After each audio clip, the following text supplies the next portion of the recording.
All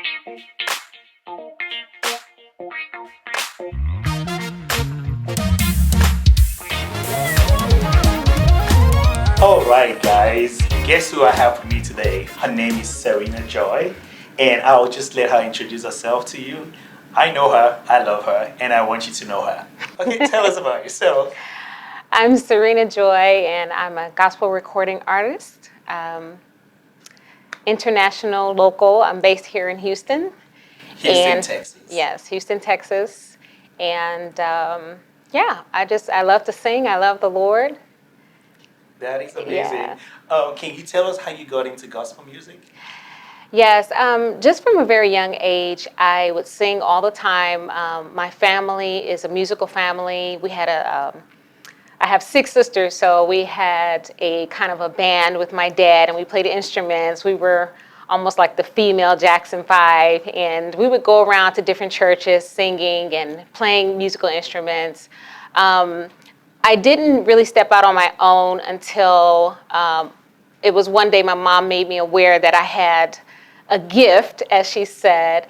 And from then I knew that I wanted to sing. And so they put me in different positions, choir director and different areas like that to kind of cultivate the singing ability as well as the, being out in the public eye. So just from a very young age, I was singing, and I didn't professionally record until 2006.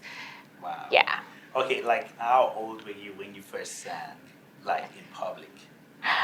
Oh, I think I was maybe, I don't know, 8 Okay. years old, singing in the church. That was pretty young. Yeah. All right, so can you tell us how you classify your music? What kind of sound do you think you have? And who are your musical inspirations? Okay. Well, coming up, I listened to a lot of music, and I feel like, the music that we're exposed to, it kind of shapes how we sing or how we enjoy music later on in life. So when I grew up, we had a myriad of different sounds. I listened to jazz. There was some opera. We listened to a lot of the old-fashioned gospel music. And on the side, I would listen to R&B.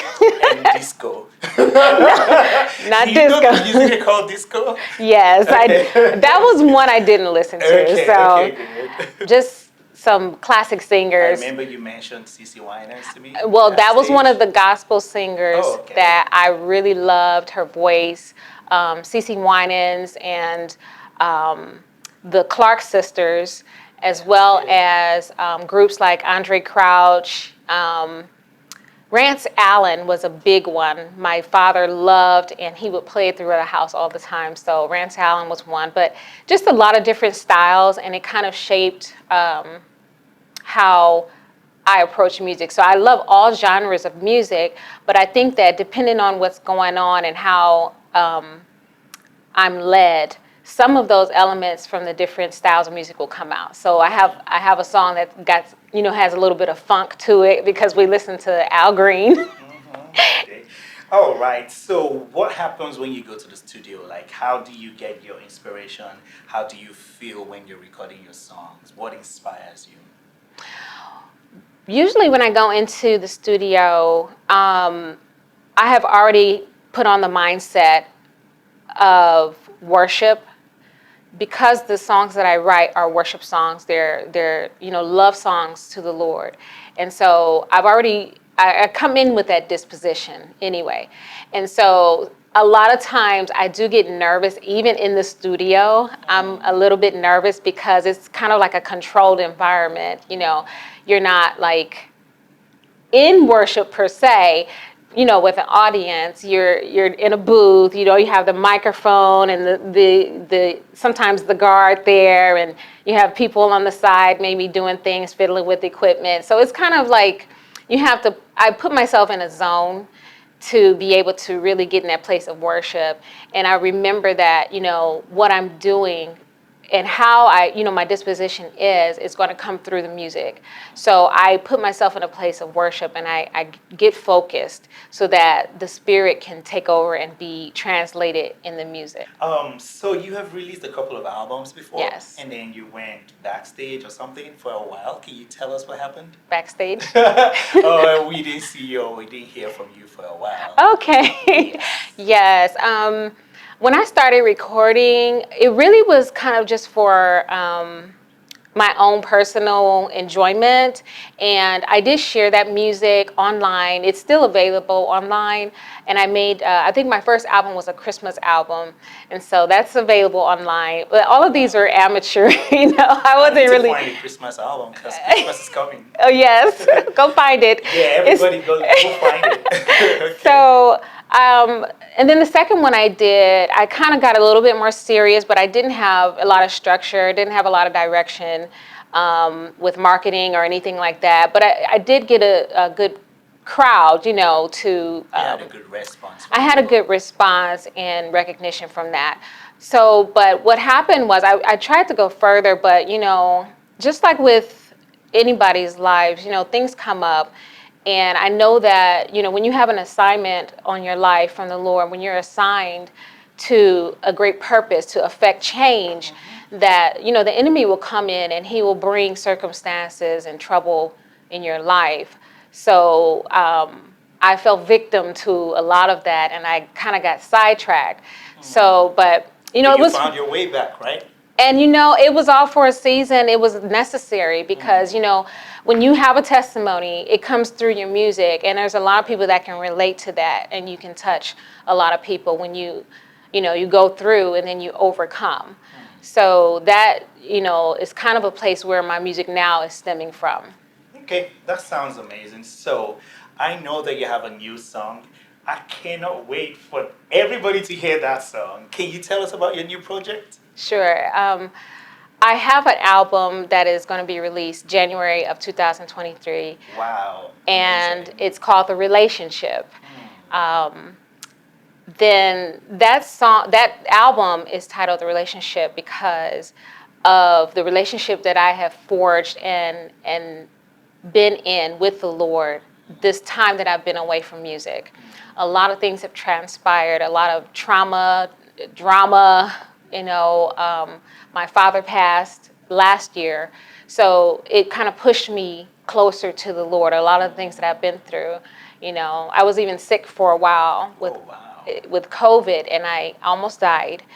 And it was in that I really heard from the Lord, just a one-on-one relationship that I really developed with the Lord. Where I thought I was close to the Lord before, there are levels, in this walk with God. And I believe that all the troubles that I went through, it forged a stronger bond and relationship with the Lord. So that's why I titled it The Relationship, because the song stemmed from the time of trouble that I was in and how the Lord really, yes, and he drew me to himself. So God All By Yourself is one of the songs that I'm releasing first. Okay. And that song just came from a place of worship. The songs on the album had already been recorded, and I was just sitting and just, in praise and worshiping the Lord, and the song just came. It's a song of worship, and it just poured out how I view the Lord. We have dependencies. Sometimes we depend on people, we depend on our resumes, we depend on, the world systems, family. And sometimes we don't know we have those dependencies until they're stripped away from us. So I'm getting kind of emotional because I understand that feeling. When my father died, then I didn't realize how much of a dependency I had on him. Because we didn't have a good relationship for a long time. And then when I got saved, it was just, I don't feel like it was long enough that we, came together, and we bonded. So he was the foundation of my faith, in a sense, because, we grew up in the church. So when he passed, it was kind of like I almost lost it. And I said, well, who now can I run to, But the Lord came in and he showed me, I am your everything. I am sufficient. That's amazing. You know what? Yeah. I have a similar experience. I lost my Yeah. mom in 2018, and this is what 2022, and I still haven't gotten over it. Like I remember, Yeah. like my last birthday, I was crying out so loud like a baby, Wow. like just because I had text messages from people. I woke up to like lovely messages from a lot of people, but the only one message I really wanted to see or hear was from my mom, and she had passed in 2018, and I'm like, man, it's so bad. So I can understand how that pain and that I would call it emotion can push you to actually bring out the best in yourself. I'm so proud of you, and I'm happy that you're actually giving us something to look forward to in 2023. So, after you release the album, what are the plans that you have? What should we expect from Serena Joy? Well, prayerfully, going forward, I want to really push the music. I have been over in Africa singing. I've been in Kenya. I'm sorry. Well, that's Africa. Kenya, Nigeria, Ghana, and some other places I've been. But I do want to travel more locally in the United States and just tour and, So do you have worship. any like tour plan as that yet, or are you still working? There are tour plans being made, yes. Hopefully there could be one next summer. Okay, that sounds good. It's been really nice talking to you. Thank you so much for pouring out your heart. All right, so Serena, can you tell us where people watching us and listening to us right now can get your music? Definitely.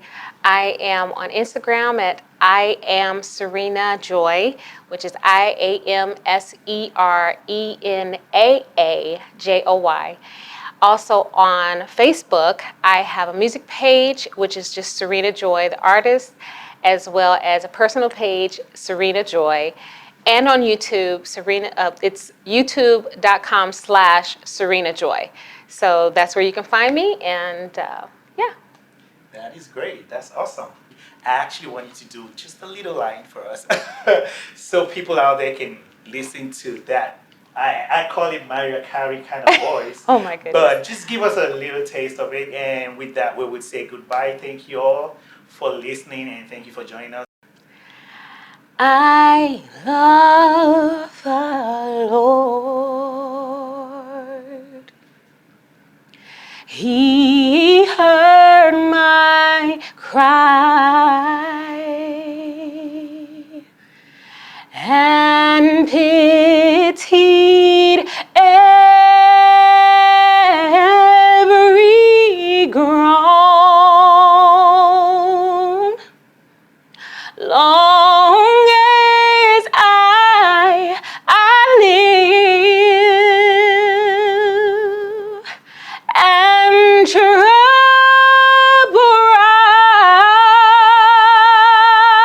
rise, I'll hasten